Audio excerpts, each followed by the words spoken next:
نحمده ونصلي على رسوله الكريم اما بعد اعوذ باللہ من الشیطان الرجیم بسم اللہ الرحمن الرحیم والذین هم لأماناتهم وعهدهم راعون صدق اللہ العظیم وقال رسول اللہ صلی اللہ علیہ وسلم لا ایمان لمن لا امانۃ له ولا دین لمن لا عہد له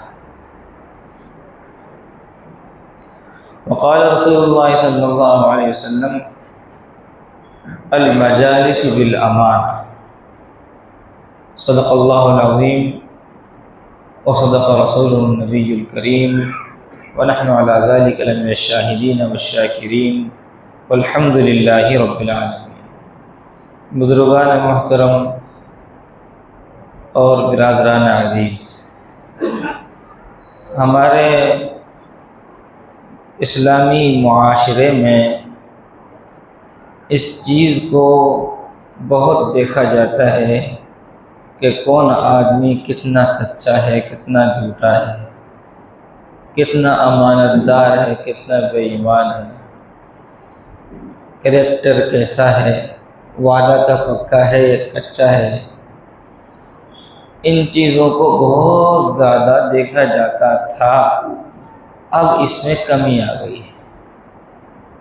قرب قیامت میں جھوٹ کا عام ہونا، خیانت کا عام ہونا، حقوق کا تلف کرنا، حقوق کو کھا جانا، دبا جانا، اور لوگوں کی بے بات تعریف کرنا، فلاں صاحب بہت بڑے صاحب، جبکہ اس میں کوئی صفت اور کوئی خوبی نہیں۔ یہ سب احادیث اور روایات سے ثابت ہے، یہ قرب قیامت کی علامت ہے۔ ہمیں چاہیے کہ ہم اپنے سبق کو بھولیں نہیں، یاد رکھیں، اس لیے کہ مومن کی کامیابی ان بھلی صفاتوں کے ساتھ ہی ہے۔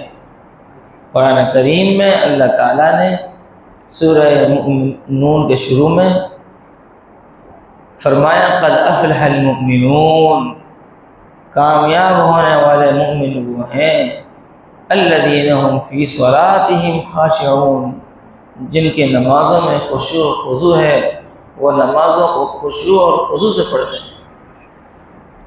اب خشوع و خضوع کے لیے تو جب روئیں جب نماز تو آئے پہلی چیز ہی ختم ہوتی جا رہی ہے۔ تو کامیابی کے لیے مومن کے لیے لازم ہے کہ نمازی ہو۔ پھر اس میں بھی کمال یہ ہے کہ اس کے نماز میں خشوع خضوع۔ والذین هم عن اللغو معرضون، لغویات سے، لانی چیزوں سے مومن کا کام یہ ہے کہ اس سے منہ موڑ کر رہے۔ آج لغویات میں ہم پڑے ہوئے ہیں، فضولیات میں ہم پڑے ہوئے ہیں۔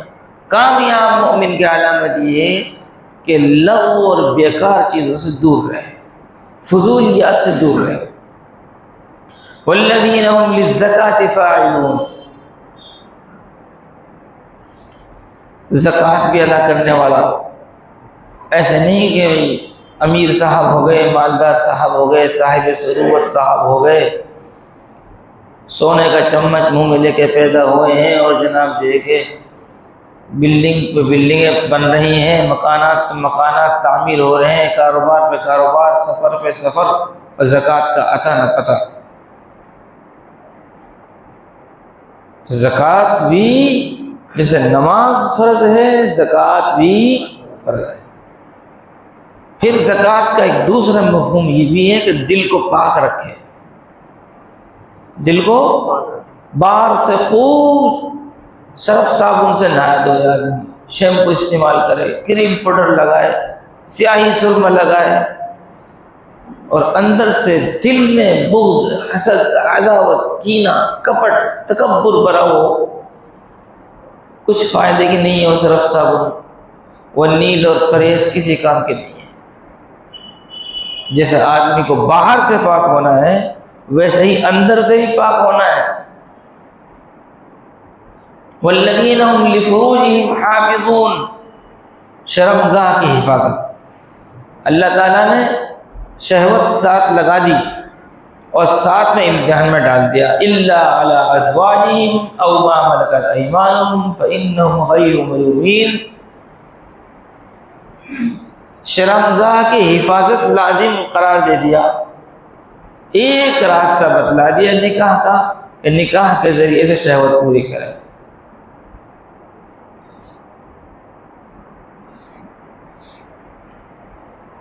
آگے چل کر جو اگلا نمبر ہے جس میں جو صفت بیان کی ہے وہ آیت میں نے پڑھی ہے خطبہ میں. والذین هم لاماناتهم وعہدهم راعون.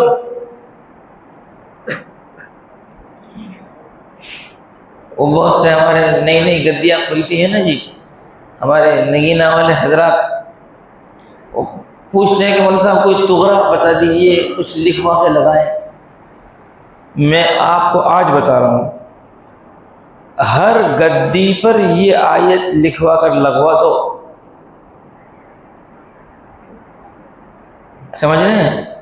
کوئی تغرا میں یاسین شریف لکھوا رہا ہے، کوئی سورہ مزمل لکھوا رہا ہے، کوئی اور تعویذ وغیرہ لکھوا رہا ہے. آپ تو یہ آیت لکھواؤ اچھی بہترین خوش خطی کے ساتھ اور نیچے تینوں زبان میں ترجمہ لکھواؤ، اردو میں، ہندی میں، انگلش میں. والذین هم لاماناتهم وعہدهم راعون. کامیاب مومن وہ ہے جو امانت اور معاہدہ کا پابند ہو، امانت دار ہو، عہد اور معاہدہ کا پابند ہو. والذین هم لاماناتهم وعہدهم، امانت کا بھی نگہبان، عہد اور معاہدہ کا بھی نگہبان.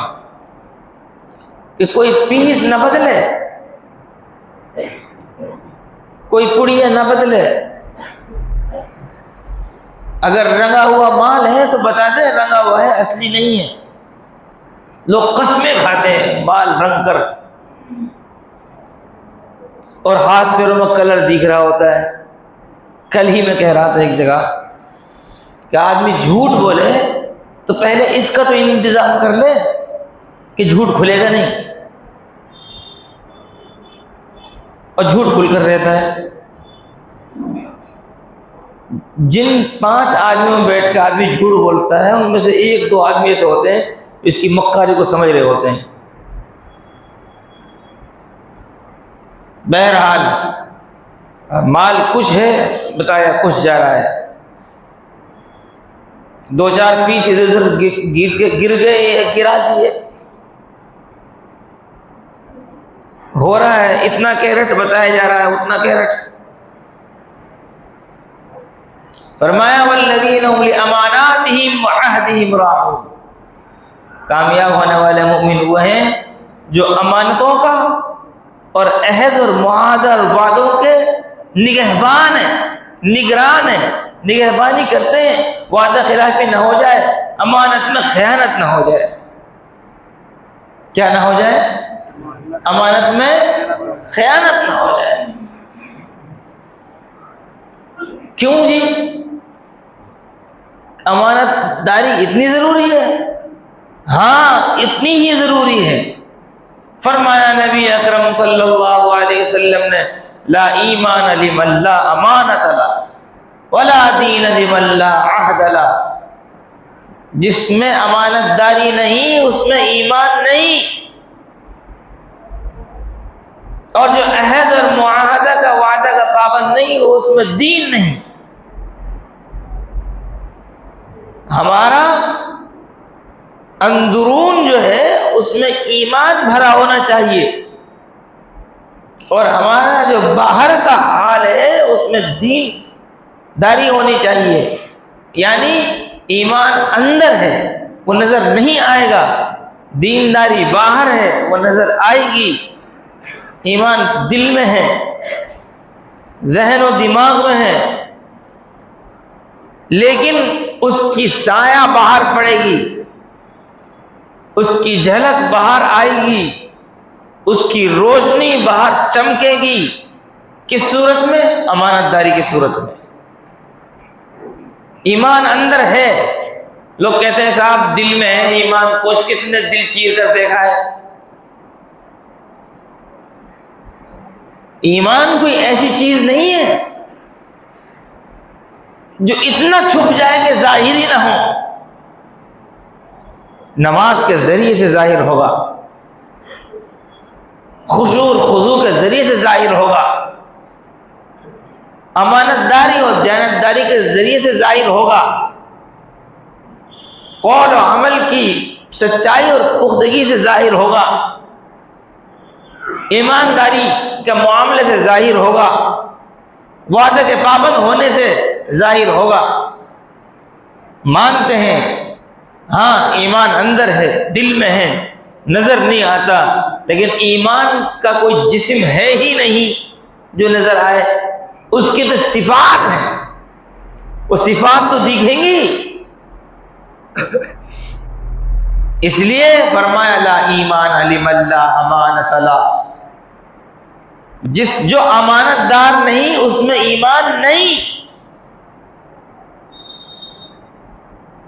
ولا دین لمن لا عہد له، باتیں تو کر لو ایک دفعہ، صاحب یہ مال ہے، کیا کیرٹ ہے؟ یہ اس کا ریٹ ہے، بتا دیا، لاؤ جی سودا ہو جائے گا، کب دیں گے پیسہ؟ ایک ہفتے کے بعد۔ اللہ اکبر، پڑھا سنا تو یہ تھا قیامت کے قریب جب دجال آئے گا تو ایک دن 1 سال کے برابر ہوگا۔ ایک دن، زور سے بولو نا، ایک دن 1 سال کے برابر ہوگا۔ یہ پارٹنر صاحب، دلال صاحب بتا رہے ہیں کہ وہ دجال آئے گا، جب آئے گا میں کون سا دجال سے کم ہوں؟ 1 ہفتہ کا وعدہ کر رہا ہوں آپ سے، 1 ہفتے میں آپ کو پیمنٹ ہو جائے گا، پھر دیکھیے آپ اسی 1 ہفتہ دجال کی طرح لمبا ہوتا چلا جائے گا۔ اب لوگ پریشان، چپل گھس رہے ہیں، پھر وظیفہ پڑھ رہے ہیں، پھر دعا مانگ رہے ہیں، پھر بزرگوں سے دعا کروا رہے ہیں، لیکن وہ ہے کہ پسیج ہی نہیں رہا ہے۔ اور کہیں مل جائے تو تقاضا کر دیا کہ جی آپ اپنا وعدہ تو پورا کر دیجیے، چلو لیٹ ہو گئے آپ، اب تجھے دیجیے، تو وہ اس سے زیادہ، لیوان سے زیادہ یہ دیوان روئے گا۔ حاجی صاحب یوں حالات ہیں، اسی وقت آپ اس کی تھیلی کھول کر دیکھو، اس میں ہیرے جواہرات بھرے ہوں گے، اس کے ذاتی خرچے میں کوئی کمی نہیں، اللہ تللو میں، عیش عشرت میں کوئی کمی نہیں، خواہشات میں کوئی کمی نہیں، لیکن قرض ادا کرنے کے لیے، وعدہ پورا کرنے کے لیے اس کے پاس مال نہیں، مال ہے، ایمان نہیں ہے۔ بات یہ ہے، بات تو یہ ہے، پیسے کی بات نہیں ہے، پیسہ تو ہے، ایمان نہیں ہے۔ اس لیے فرمایا وَلَا دِينَ لِمَن لَا عَهْدَ لَهُ، اس شخص کا دین کا کوئی اعتبار نہیں جو عہد کو پورا کرنے والا نہیں ہے۔ پابند عہد دیندار ہے اور امانت دار ایماندار ہے۔ اگر امانت دار نہیں، ایمان نہیں۔ یہ الگ بات ہے کہ علماء کفر کر فتویٰ نہیں دیں گے، اب محدثین یہ کہیں گے کہ کمال ایمان مراد ہے، ایمان کا کمال اس کو حاصل نہیں ہوا، لیکن حدیث کے الفاظ تو دیکھیے آپ، سرکار دو عالم جناب حضرت محمد رسول اللہ صلی اللہ علیہ وسلم نے فرمایا کہ لا ایمان، ایمان نہیں ہے اس میں، لمن لا امانت له، جو امانت دار نہیں ہے۔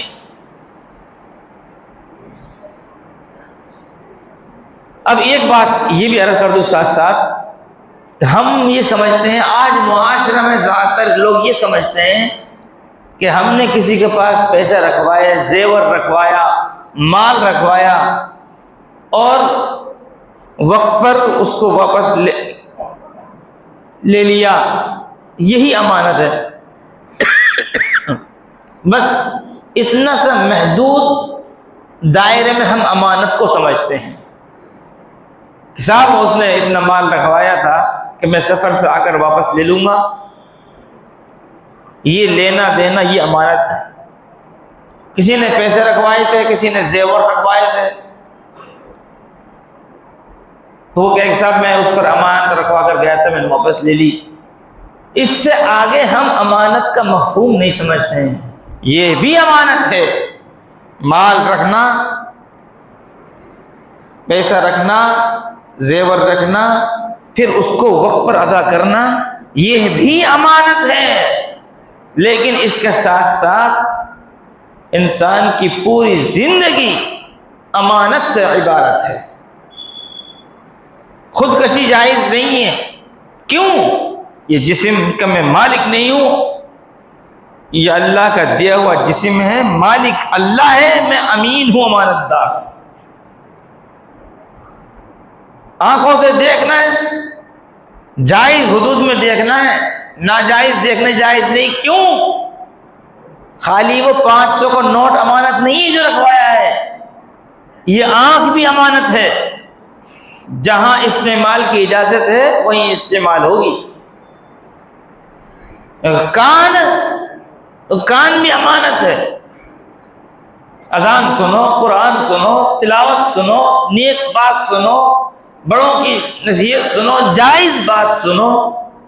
گانا اجازت نہیں ہے سننے کی۔ کان تیرا نہیں ہے، تو مالک نہیں ہے، امانت ہے تیرے پاس۔ ہاتھ اور پیر اور زبان، جس کے جی چاہو اس کی عزت کو اچھال دو، جس پر جو چاہو جملہ کس دو، جو چاہو بولو زبان سے،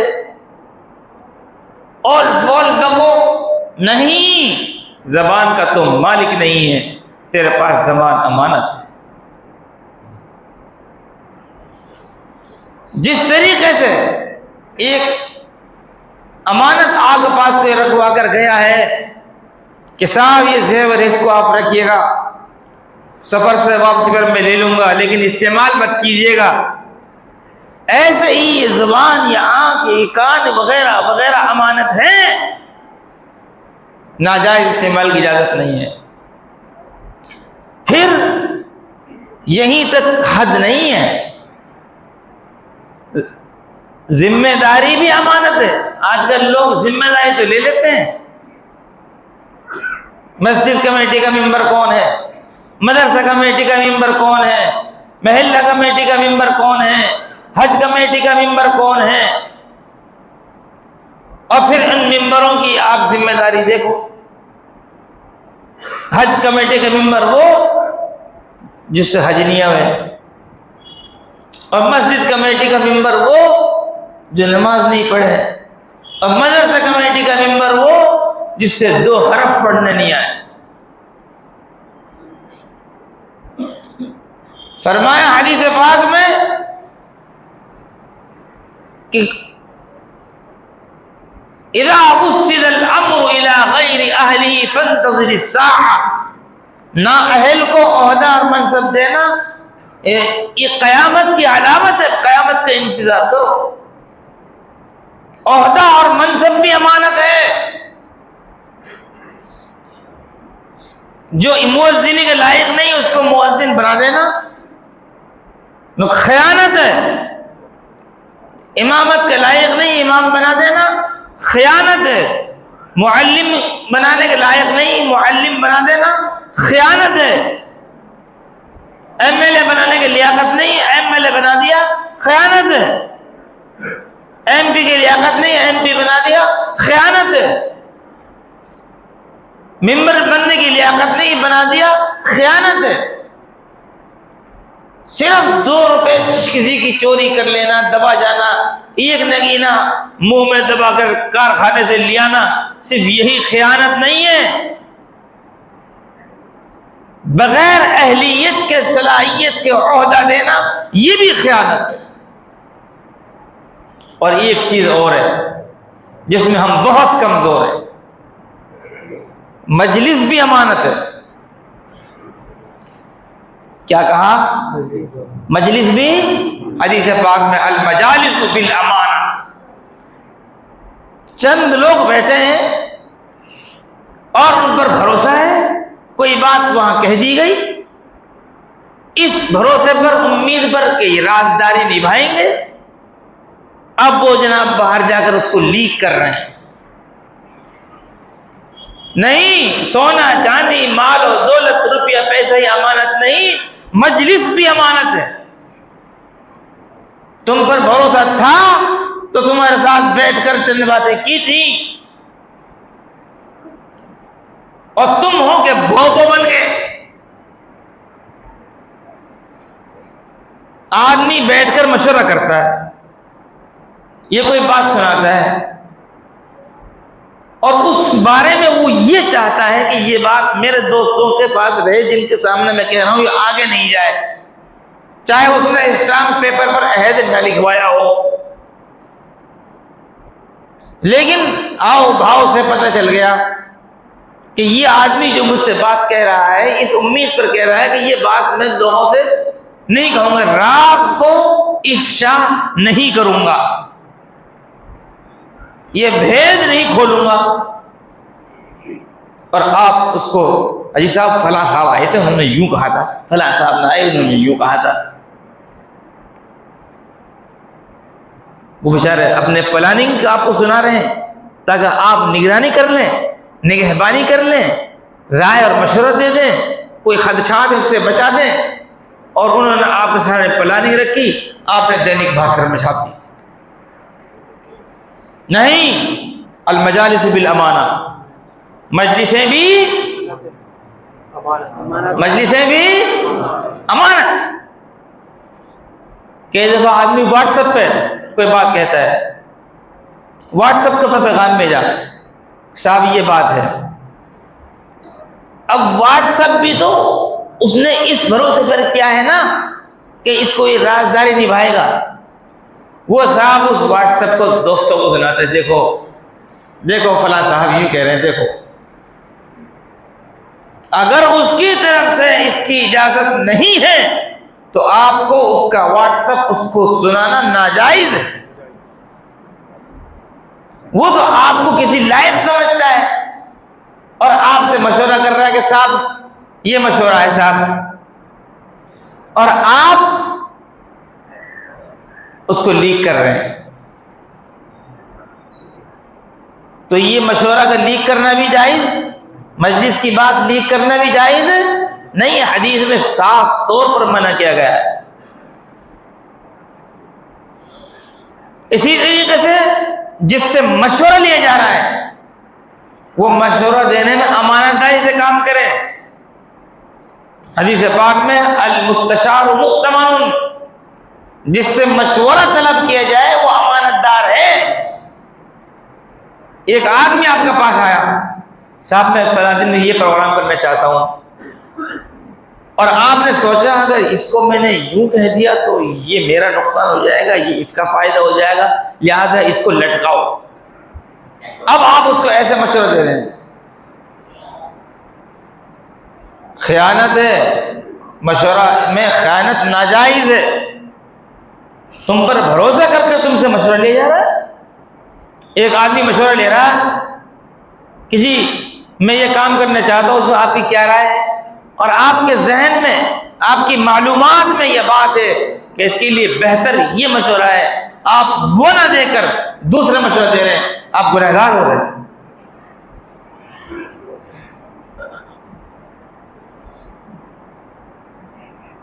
شیواجی کی اور اورنگزیب رحمۃ اللہ علیہ کی جنگ ہوئی نا جی، تو شیواجی کو مشورہ کی ضرورت پڑی تھی،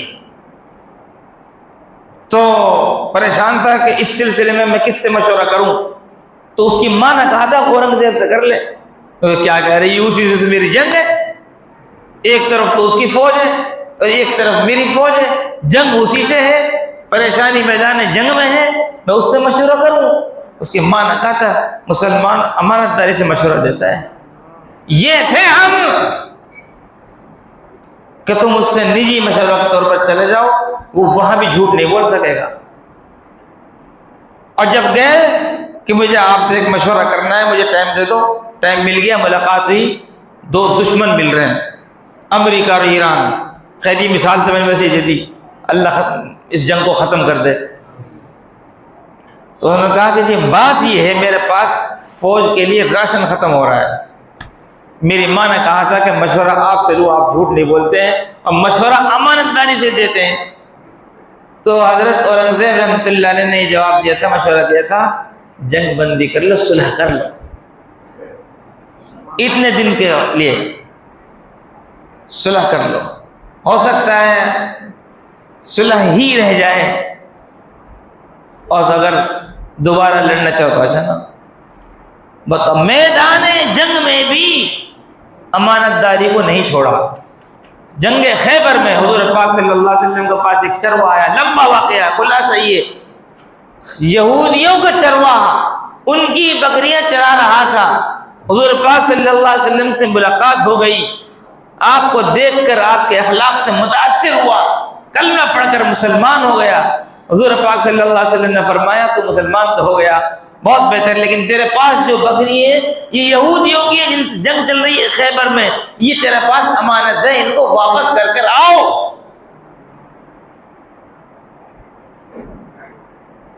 آج ہماری زندگی امانت داری سے کوری ہوتی جا رہی ہے، مال میں بے ایمانی، خیانت. اسی طریقے سے ذمہ داری میں اور عہدے میں خیانت. لوگ ذمہ داری لے لیتے ہیں، ادا نہیں کرتے ہیں. مشورہ دینے میں خیانت، وقت دینے میں خیانت.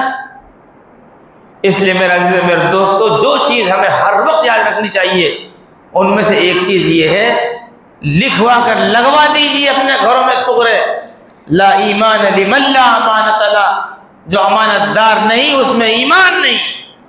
ولا دین لمن لا عہد لا، جو عہد معاہدہ وعدہ کا پابند نہیں وہ دیندار نہیں. اللہ تعالی ہم سب کو امانت دار والی زندگی عطا فرمائے اور ہر قسم کی خیانت سے محفوظ فرمائے. وآخر دعوانا الحمدللہ رب العالمین.